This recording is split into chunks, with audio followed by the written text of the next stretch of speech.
Yego yego yego nshuti nk'abantu bene Imana uraho uraho. Biracyakomeje ku isoko ni ku isonga.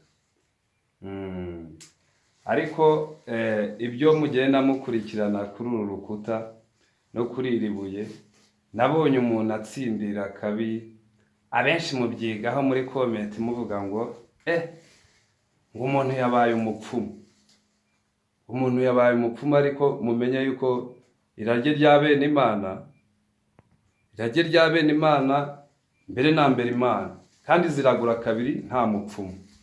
Rero ntimutugire ibyo tutazi, ntimutugire ibyo ntazi, uwo twebwe watuzaniye irage ry'inkongoro y'amata, akatuzanira irage ry'inkongoro y'amata, atuzanira irage adutsindirira inkongoro y'amaraso.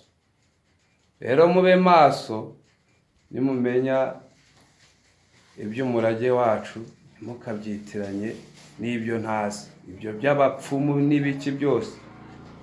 Oya, turabiyamye twebwe turi bene Imana, ntimugashake kudutsindirira ibibi. Kandi iyo nkuru ijyanye n'ubuhanzi butsindira kabi, turashaka bene irage bose bene Imana, kugira ngo iyi filimi nisohoka mwese muzamenye ibyo mwakoze n'ubuvandimwe bwanyu n'ubumwe bwanyu.